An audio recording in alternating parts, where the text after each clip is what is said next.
All right, Blues, welcome back to our Skype Q&A preview. Loads of you loved the idea last time. So many of you sent in your questions again. We're going to be looking back at the Juventus game, which is disappointing, and looking forward a bit to the Southampton game. So let's kick off with your questions to James, who you all know, from New York, and then Cooper, who you recognise from our fan cams.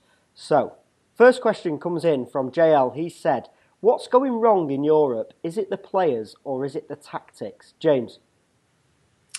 What's going on in Europe? Is it the players or is it the tactics? I think it's probably just inconsistent play. I don't think we've really been a team that's been able to play rather consistently. You see us, we come in first place in the league, we drop off second. We come up in first place, we drop off second, and we're not really challenging in Europe. I don't think we're getting the right performances out of our players. I think it's affecting us in Europe. I don't think it's necessarily the tactics. I think the players just need to be up for every game looking to win. Cooper? I don't necessarily think this season's been so poor in Europe. I mean, we've qualified with 2 games waiting to go.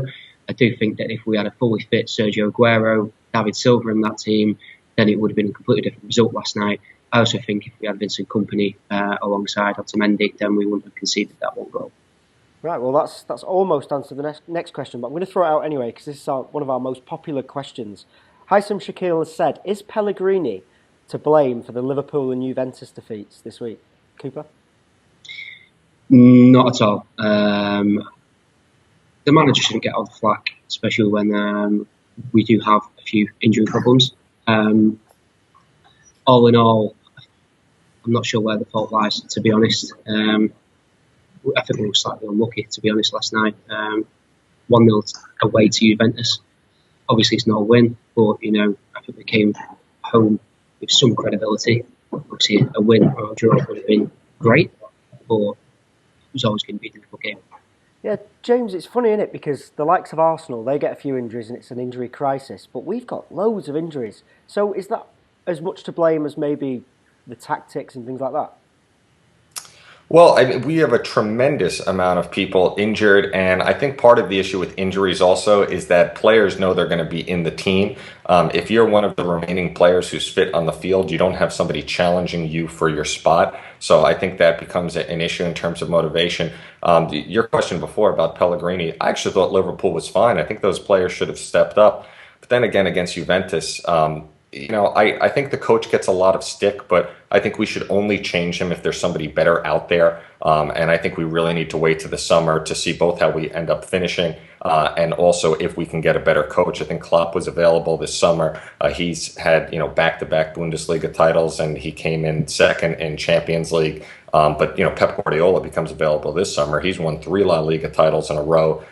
2 Champions Leagues with Barca. He's won back-to-back Bundesligas with Bayern. He's came in the semifinals both times with Bayern. So I think Pellegrini and tactics, I think that's something we make a change if we can get an upgrade. And I think City fans really want a consistent winner who's going to win year after year after year in the league and in Europe.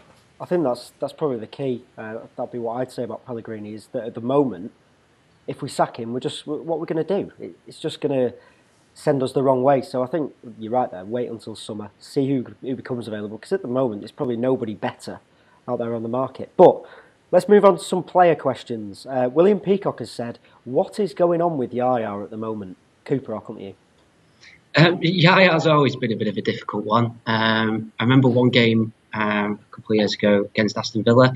We needed a win to basically go on and win the league title. And he was terrible, absolutely shocking. And I was shouting from saying, get Yaya off. He's playing absolutely crap. And then for about 60 minutes on, he just raises his game, which a superstar like Yaya Toure can do. I think he scored an absolute stunner of a goal at the end. He ran basically full length of the pitch, and he assisted 2 other goals. I think that's the thing with Yaya. He has that demeanour that makes him either look lazy or world class. There's a reason why he's been nominated for Ballon d'Or for the last 3 years running. Whether he will this year or not, I doubt it. But he can always step it up when he wants to.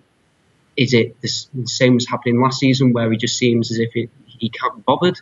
I'm not sure.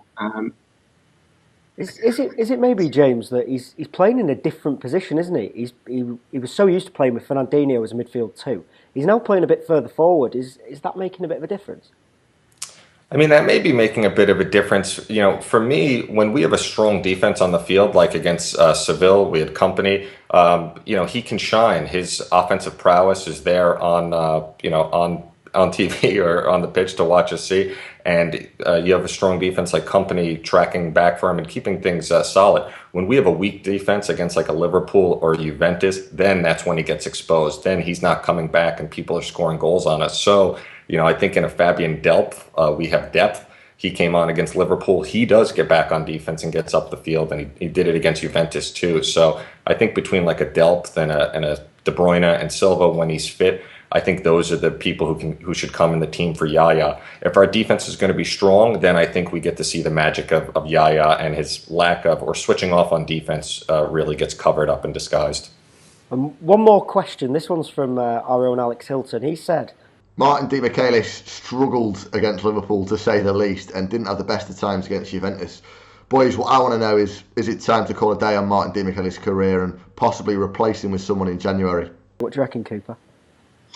I think even when he was in his best form, you knew that he was a weak link. And that's why he went out and spent 30 million on Mangala, and then the following season go out and spend 30 million on Otamendi.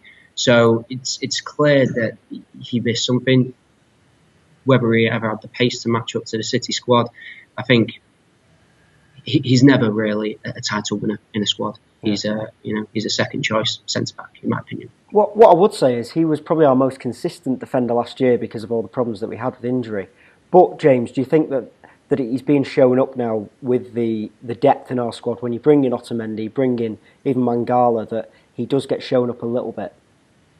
Yeah, I think he gets shown up a little bit. I think, you know, in these last few games, you watch his legs, he really can't get back as well. You know, although I will say, you know, Mangala's nightmare, which could have been due to, you know, other issues, you know, geographic, political issues that maybe he was dealing with in his head. You know, seeing Demi on the pitch with Otamendi, I thought that was good. But I did see at times in the Juventus game, you know, he's running back and he just doesn't have the wheels to get back on defense. And these teams are flying back against us and potentially scoring goals. So I think it's getting time for him to move on, unfortunately, though I do like him.